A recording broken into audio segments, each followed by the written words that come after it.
लो लो लो सरकार, ये लो, मैं निकाल के दे रहा हूँ। लो साहब, सारी चीजें काम देख के देना पड़ता है। सर तो पहुँच गया ना आपके पास। आप चलिए यहाँ से, जो आपसे कहा उतनी बात करना जो बात अच्छी लगे। चलिए ठीक है।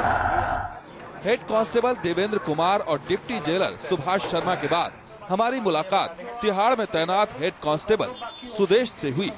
सुदेश से भी हमने कैदी को सुविधाएं दिलाने की बात कही और उसने भी हाँ में ही सिर हिलाया। कैदियों और वर्दी वालों के बीच इस मिली भगत का एक और राज हमारे सामने खोला सुदेश ने। तो आप ना बस हमारा जो कैदी है, जो पेशेंट हमें जेल से बाहर निकलवाना, उसकी तो बात में कर लेंगे। हाँ, वो तो देखो फिलहाल इसका रख रखाव, इसकी गिनती कटवानी, मतलब ऐसा कोई काम न करना पड़े और इसे पूरी सुविधा अंदर मिले हर तरीके की। तो उसके लिए आप पूरा पता कर लेना क्या एस्टिमेट पड़ेगा। यदि डॉक्टर साहब से आपकी बात हो जाए तो डॉक्टर साहब से एक बार अगर हमें मिलवा दो डायरेक्ट तो ज्यादा बढ़िया है। ठीक है, उनकी जो सेवा होगी वही कर देंगे। ठीक है, मैं डॉक्टर से मिलवा दूंगा या डॉक्टर का नंबर लेके तब आपको मिलना चाहते हैं। आप टोटल एस्टिमेट हमें बता देना महीने का कितना लगेगा और वो आपको दे दिए जाएंगे। फिलहाल रख लो कि आपको हमारे संबंध बरकरार रहेंगे। बस आज से हमारे कैदी की सुविधा शुरू हो जाए,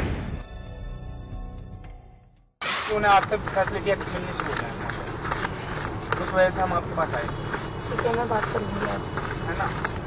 जो भी है उन्हें काम ना करना पड़े। मैं उनको ये वहाँ पे ये बोल दूंगी कि हमारे रिलेटिव है। हाँ। ये बोल सकती हूँ मैं कि हमारी कोई जानकार है। जेल में आराम से रहे वो, उन्हें काम वाम न करना पड़े, उन पर कोई बर्डन ना रहे, प्रेशर। काम तो नहीं करना पड़ेगा, काम तो वही लोग करते हैं जिनकी कन्विक्शन होती है या फिर पनिशमेंट वगैरह होती है। फैसिलिटी वो कभी कभी सिगरेट वगैरह भी पी लेती हैं थोड़ा सा, तो सिगरेट वगैरह का, हाँ सिगरेट वगैरह पी लेते हैं। और मैडम थोड़ा वो बंगाली हैं तो चिकन थोड़ा सा। तो वो तमिलनाडु फोर्स है ना हमारे यहाँ, हाँ। उन्होंने सत्यानाश कर रखा है। वो ना होना तो पता नहीं क्या हो जाए जेल में। अच्छा, वो उनकी वजह से थोड़ा स्ट्रिक्ट है। स्ट्रिक्ट नहीं है, लैंग्वेज पर जानबूझ के उन्होंने दूसरी लैंग्वेज के रखे हुए हैं ताकि सेटिंग ना हो जेल स्टाफ में और बाहर वाले में। अच्छा, वो तो फिर भी हो जाती होगी। वो तो जाती है मैडम, कराएं तो सब हो जाता है हमारी। जैसे जैसे हमारी पड़ताल आगे बढ़ रही थी, कई चेहरे बेनकाब हो रहे थे। अब बारी महिला जेल में तैनात कांस्टेबल कविता की थी। कविता ने न्यूज नेशन के खुफिया कैमरे में वीआईपी कैदियों के बारे में जानकारी देने के अलावा कई ऐसे खुलासे किए जिन्हें सुनकर हम हैरान रह गए। जांच के बाद अब कविता को भी सस्पेंड कर दिया गया है। न्यूज नेशन ने अपनी इस पड़ताल में जेल स्टाफ के अलावा 3 ऐसे कर्मचारियों का भी खुलासा किया था जिन्होंने पैसे लेकर हमारे बताए गए कैदियों को सुविधाएं दिलाने का भरोसा दिलाया था। अब उन तीनों कर्मचारियों को भी बर्खास्त कर दिया गया है।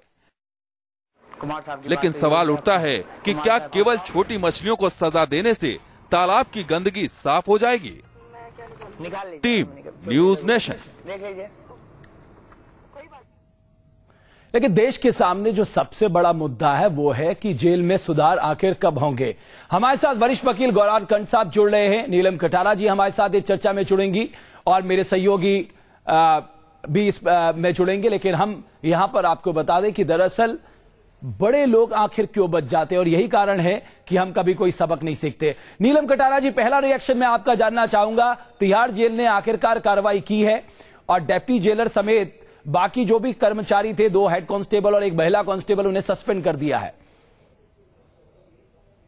नहीं, आपका प्रयास ये सराहनीय है, मगर कहानी फिर वही है कि constable, head constable, deputy jailer, मतलब सबसे छोटे लेवल के जो ऑफिसर्स हैं या जो कर्मचारी हैं उससे बात ऊपर जाती ही नहीं है। क्या जो वरिष्ठ अधिकारी हैं, जिसमें मैं DG prisons, PRO law officer और बहुत डीआईजी, उस लेवल के लोग, क्या उनको मालूम नहीं है ये सब हो रहा है या उनकी निगरानी में हो रहा है? अगर उनको मालूम नहीं है तब भी उनको कोई हक नहीं है अपने स्थानों पे रहने का, और अगर उनकी निगरानी में हो रहा है तो मुझे कुछ कहना ही नहीं है। तो एक इससे कुछ बदलने वाला नहीं है constable, head constable, deputy jailer बदलने से। गौरांग कंठ साहब, यही सवाल मैं आपसे जानना चाहूंगा। हमें अकाउंटेबिलिटी आपको लगता है कि बड़े लेवल पे फिक्स करनी होगी, क्योंकि हेड कांस्टेबल इन सबको बर्खास्त करके आप कभी इस समस्या का समाधान नहीं ढूंढ सकते? जी, आज ये जो स्टिंग ऑपरेशन आपने किया है, मुझे लगता है इसके बारे में तो सभी व्यक्ति को मालूम है कि जेलों में इस तरह की सुविधाएं बिल्कुल ही अवेलेबल हैं और इसकी बस एक प्राइस होती है। तो मैं ये कहूंगा, मैं कॉन्ग्रेचुलेट करूंगा न्यूज नेशन को कि इस इशू को इस तरीके से उन्होंने रखा है और इस स्टिंग ऑपरेशन को जो किया है।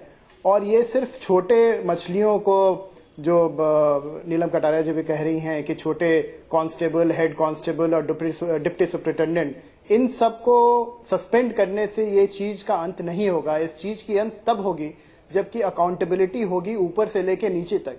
इस इशू को एमएचए को देखना चाहिए, इस इशू को डीजी प्रिजन को देखना चाहिए, इस इशू को एक लार्जर स्केल पे देखना चाहिए, क्योंकि ये जो चीज है ये ऐसा नहीं है कि लोगों को नहीं मालूम है, ये आम जनता को भी मालूम है। और ये सराहनीय है कि आपने इस चीज का खुलासा सबके सामने किया है और आज इसके बारे में आप ये चर्चा कर रहे हैं। जी गौरव कंठ साहब, यही सवाल मैं कर रहा हूं, जो लोग कन्विक्टेड हो जाते हैं, अगर जेल में उनको वीआईपी सुविधाएं उपलब्ध करा दी जा रही हैं, क्या ये कानून का मजाक नहीं है? ये कोर्ट के फैसले की अवमानना नहीं है? जी बिल्कुल, बिल्कुल ये एक कानून का मजाक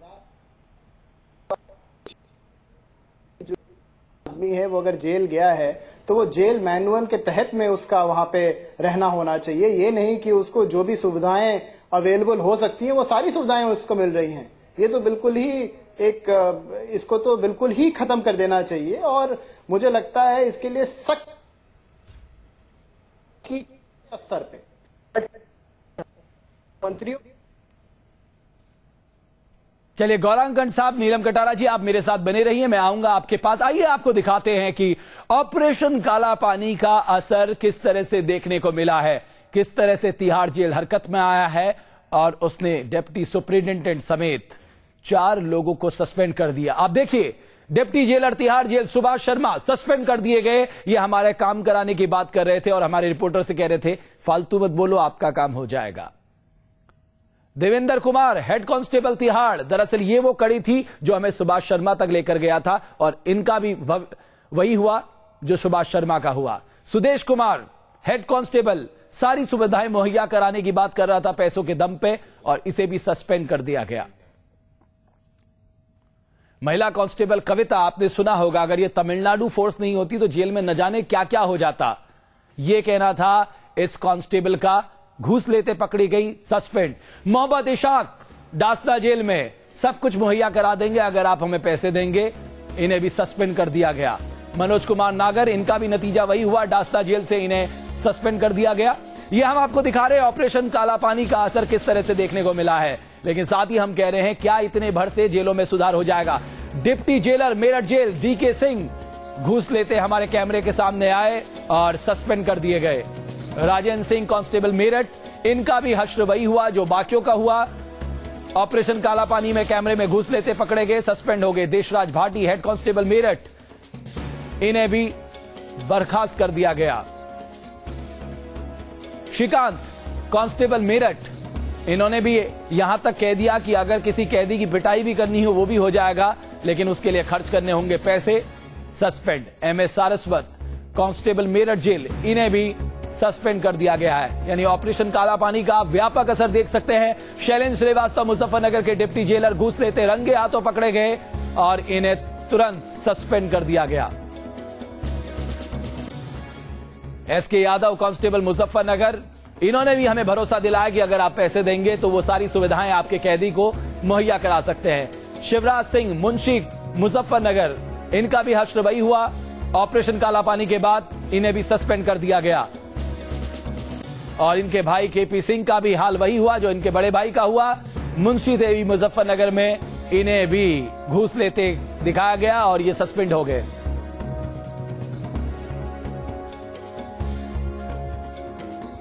और इसके साथ ही हम आपको बता दें, जो 3 कॉन्ट्रैक्चुअल कर्मचारियों को हमने दिखाया था उनको भी बर्खास्त कर दिया गया है, हटा दिया गया है। धीरेन्द्र पुंडीर मेरे सहयोगी मेरे साथ जुड़े हैं। धीरेन्द्र, उन 3 कॉन्ट्रैक्चुअल कर्मचारी जिनकी सेवा समाप्त कर दी गई है, वो भी कैमरे के सामने कहते दिखाई दिए साहब पैसे दीजिए, मुहैया हो जाएगी आपके कैदी को सुविधाएं। देखिए रमेश, पूरे जो जेल का माहौल था वो इन तमाम कैदियों के साथ, या एक कैदी को जो ले जाते हैं लाते हैं वो ड्राइवर्स हों जो हेड कांस्टेबल की पोजीशन में हैं या जो इनका ख्याल रखते हैं, और इसके साथ साथ जो कैदियों को सुविधाएं देने के लिए या लोगों को, बाहर आने वाले लोगों को इंटेंट्रेन करने के लिए जो कॉन्ट्रेक्चुअल कर्मचारी रखे गए थे वो भी उसी सिस्टम का हिस्सा बन जाते हैं। वो उन लोगों के साथ बातचीत करते हैं और उनके टाउट्स की तरह काम, यानी दलाल की तरह काम करना शुरू कर देते हैं। और इसमें फिर एक बड़ी बात यही है